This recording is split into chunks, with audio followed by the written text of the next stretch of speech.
అందరికీ శివోహం. నేనైతే పుట్ట దగ్గరికొచ్చాను. పుట్ట దగ్గరికి రాగానే ఈ పుట్టమట్టిని తీసుకునే ముందు నేను నాగమ్మ తల్లికొక మాట చెప్తున్నా. ఏమనంటే, "అమ్మ తల్లి, నాగమ్మ తల్లి, నేనేదైనా తెలియక తప్పు చేస్తే నన్ను క్షమించు. కానీ నీ యొక్క పుట్టమట్టిని నేను తీసుకునేది మాత్రము నాకున్న ప్రాబ్లమ్స్ అన్నీ పోవాలంటే నేను 16 సోమవారాల వ్రతాన్ని చేయాలనుకుంటున్నా. ఈ షోడశ సోమవార వ్రతానికి కావాల్సిన పుట్టమట్టిని నేను నీ నుండి మాత్రమే తీసుకోగలను. అందుకు నా నుంచి ఏమైనా తప్పు జరిగితే నా పైన కోపం జేయకుండా, నన్ను శిక్షించకుండా మన్నించు తల్లి అని అమ్మవారికి మొక్కుకొని, ఆ పుట్టమట్టనైతే నేను తీసుకొని ఇంటికొచ్చిన. ఇంటికి రాగానే ఈరోజు సోమవారం కదా! ఇంకా ఇల్లంతా శుభ్రం జేసుకొని, మట్టిని కూడా శుభ్రం చేసుకొని అందులో పసుపు, కుంకుమ, విభూది, పవిత్రమైన గంగా జలం అంటే గంగ నీళ్ళు అందులో కలుపుకొని కొంచెం కొంచెం కలుపుకుంటూ అయితే నేను శివుడిని తయారు చేయాలనుకుంటున్నా. శివలింగాన్ని మట్టితో మాత్రం చేసుకోవాలి. కొంతమంది మట్టితో చేసుకోలేని వాళ్ళ ఇంట్లో ఇల్లన్నప్పుడు అందరికీ శివలింగం ఏదో ఒక శివలింగం ఉంటుంది గదా! ఆ శివలింగాన్ని కూడా పెట్టుకోవచ్చు. కానీ పుట్టమట్టితో చేసే శివలింగానికే ఎక్కువ ప్రాముఖ్యత ఉంటది. అందువల్ల నేను పుట్టమట్టితోనే జేసుకుంటున్నా. పుట్టమట్టితో 16 సోమవారాలు ప్రతి సోమవారం ఒక శివలింగాన్ని తయారు చేసుకొని పూజ చేసిన తర్వాత తెల్లవారి ఆ శివలింగాన్ని పక్కకు జరిపి మళ్ళా సోమవారం రోజు అంతా శుభ్రం చేసుకొని మళ్ళీ ఒక శివలింగాన్ని చేసుకోవాలి. ఇట్లా 16 సోమవారాలు చేసుకున్న తర్వాత చివరికి ఏదైనా క్షేత్రంకు వెళ్ళి శైవ క్షేత్రానికి వెళ్ళి గాని, లేకపోతే మీ ఊర్లో ఉండే పారే నీళ్ళు లేకపోతే గంగా నది ఇట్లా ఏదైనా ఉంటే అందులో నిమజ్జనం చేసుకోవచ్చు.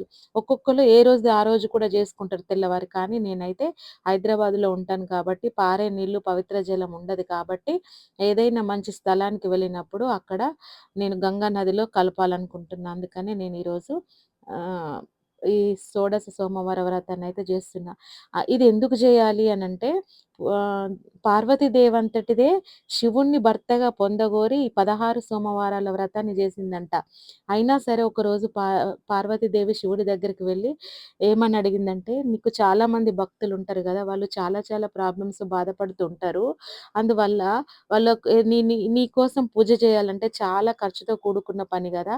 అందుకోసం నీ భక్తులందరికీ తక్కువ పైసలతో ఎక్కువ నీ నుంచి నీ యొక్క బ్లెస్సింగ్స్ అంటే నీ యొక్క ఆశీస్సులు రావాలంటే ఎలాంటి పూజ చేయాలో చెప్పండి నాదా అని అడిగినప్పుడు ఆ శంకరుడు ఈ విషయం జెప్పాడంట. ఎవరైతే పుట్టమట్టిని చాతుర్మాసంలో గాని లేదా ఏ టైంలో కానీ ఆహ్, సోమవారం రోజుది అంటే పుట్టమట్టిని తీసుకొచ్చుకొని ప్రతి సోమవారం రోజు మట్టితో నా శివలింగాన్ని తయారు జేసి, నాకు విభూదితో అభిషేకం జేసి, నాకు వ్రతాన్ని ఎవరైతే ఆచరిస్తారో వాళ్ళ కోరుకున్న కోరికలు, ఆర్థిక సమస్యలు, విడిపోయిన భార్యాభర్తలు, పిల్లలవ్వని వాళ్ళకు పిల్లలు, ఇలా ఏ కోరిక కోరుకొని ఒక సంకల్పం జేసుకొనైతే ఈ వ్రతాన్ని జేస్తారో వాళ్ళకి ఆ కోరికను ఈ వ్రతం పూర్తయ్యే లోపే నెరవేరుతుందని పార్వతీదేవికి జెప్పారట. అందుకోసమే ఇది మన శివభక్తులందరికీ ఏ ప్రాబ్లమ్‌లో ఉన్నా సరే, అది ఆర్థిక సమస్యలవ్వని, ఉద్యోగ సమస్యలవ్వని, ఆరోగ్య సమస్యలవ్వని, పిల్లలు లేకపోయినా, విడిపోయిన భార్యాభర్తలు కలవాలనుకున్నా, అయిన వాళ్ళందరూ దూరమైన వాళ్ళు దగ్గరవ్వాలనుకున్నా కూడా ఈ 16 సోమవారాల వ్రతాన్నయితే చేసుకుంటే ఖచ్చితంగా ఆ కోరిక నెరవేరుతుందని శివుడే పార్వతికి జెప్పాడట. అందుకని జెప్పేసి నాకిన్ని రోజులు ఎన్నో రోజుల నుంచి నేను ఈ వ్రతాన్ని చేద్దాం అనుకున్నా కానీ నాకు పుట్టమట్టి దొరకలేదు.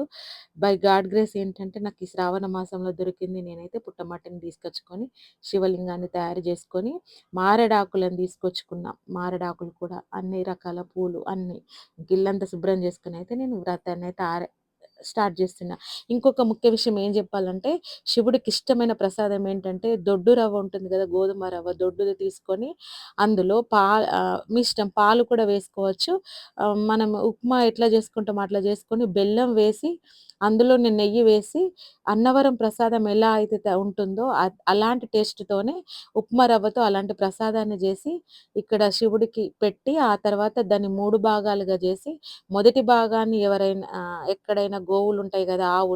ఆవుల దగ్గరికెళ్ళి వండిన ప్రసాదంలో ఒకటో వంతు తీసుకొని, ఆ వంతుని తీసుకెళ్ళి ఆవుకు పెట్టాలి. ఆ తర్వాత మన ఇంటికి ఎవరైనా ఒకరిని పిలిచి వాళ్ళకి కొంచెం ప్రసాదం ఇవ్వచ్చు. లేకపోతే దేవుడికి నైవేద్యంగా పెట్టి, ఇంకో వంతు ప్రసాదాన్ని మన ఫ్యామిలీ అందరూ, మన కుటుంబ సభ్యులందరూ తినాలన్నమాట. అందుకని జెప్పేసి నేను అన్నవరం ప్రసాదం ఎలా అయితే చేస్తారో సేమ్ అట్లనే ఉప్మా రవ్వతో నేను నెయ్యి వేసి, బెల్లం వేసి చాలా చక్కగా స్వీట్ చేసైతే పెట్టేసిన.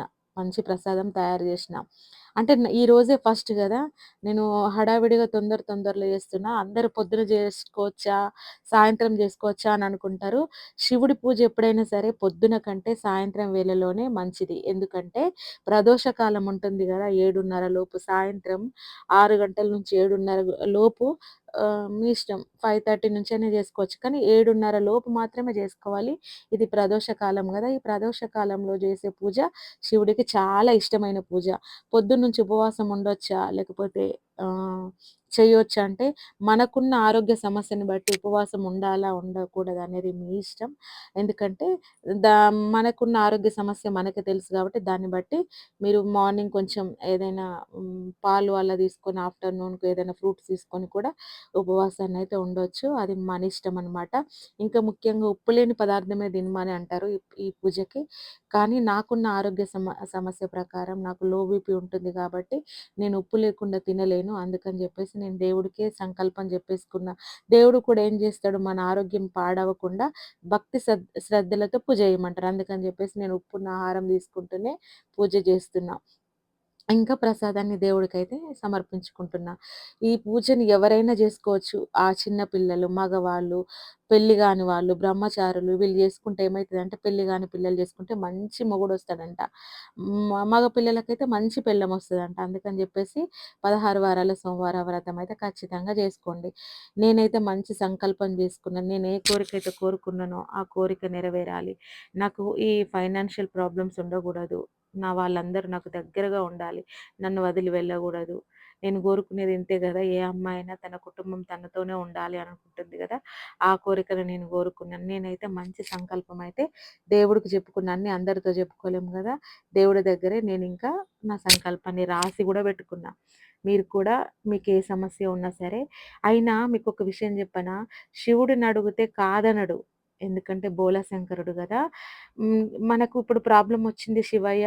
ఈ కోరికను, ఈ ప్రాబ్లమ్‌ని నెరవేర్చు తండ్రి అని మనం ఆర్తిగా కన్నీటితో గనుక మనం ప్రార్థిస్తే, ఆ ప్రాబ్లమ్‌ని పూర్తిగా తొలగించకపోయినా, దాన్ని తట్టుకునే శక్తినైనా ఇస్తాడు. దాన్ని ఎదిరించే శక్తినైనా ఇచ్చేవాడే ఆ బోలా శంకరుడు. నువ్వు ఆర్తితో ఏదైనా కోరిక కోరు, కాదనకుండా తీర్చేదే ఈ బోలా శంకరుడు గదా! నేనైతే విభూతితో అభిషేకం చేస్తున్నా. ఎందుకంటే, అది మట్టితో తడిపిన శివలింగం కదా! వాటర్‌తో అభిషేకం చేస్తే పోతది. కొంచెం వాటర్‌తో అయితే చేసిన గంగా జలం దాంతో అలా, కానీ విభూతితోనైతే నేను అభిషేకం చేస్తున్నా. ఈరోజైతే ఇట్లా నా పూజ మొదటి వారం అంటే మ 16 వారాల షోడశ సోమవార పూజలో మొదటి వారం అయితే ఇలా సక్సెస్‌ఫుల్‌గా నేను చేస్తున్నన్నట్టు. మనమేం పెద్ద పూజారిని తీసుకొని వచ్చి పెద్ద పెద్ద పూజలు చేయాల్సిన అవసరం లేదు. మనకొచ్చిన దాంతోనే మనం జేసుకోవచ్చు. కొంతమంది కలశం పెట్టుకోవచ్చా అని కూడా అడుగుతారు. మీ ఇంట్లో మీ ఆచారం ప్రకారం మీకు గనక కలశం పెట్టుకునే ఆనవాయితీ ఉంటే పెట్టుకోండి. నేనైతే ఎప్పుడు కలశాన్ని పెట్టుకోలేదు. అందుకని నేను కూడా ఈసారి కూడా కలశం ఏం పెట్టుకోవట్లేదు. ఇంకా కొబ్బరికాయ అయితే కొట్టుకోవాలి. ఇలా అయితే చక్కగా అయితే నేను పూజ అయితే చేసుకున్నా. నా బాధేంటో ఆ శివయ్యకే తెలుసు. ఖచ్చితంగా నాకు నెరవేరుస్తాడన్న నమ్మకం నాకుంది. అందుకని జెప్పేసి ఎంత కష్టమైనా సరే నేనైతే నా శివయ్యకైతే అభిషేకం అయితే ఇట్లా ఈ రోజుకు అయిపోగొట్టుకున్నా. ఎందుకంటే నా నేనెంత బాధపడతానో, ఏం జేస్తానో, నేనెలా జేస్తే శివుడికిష్టమో అవన్నీ శివయ్యకు తెలుసు. అందుకే నాకు తోచినంతలో నేను జేశాను. ఓం నమః శివాయ, ఓం నమః శివాయ అనుకుంటూ జేసుకోవచ్చు. లేదంటే కాలభైరవాష్టకం చదువుకుంటూ చేసుకోవచ్చు. శివరుద్ర మంత్రం జపిస్తూ జేసుకోవచ్చు.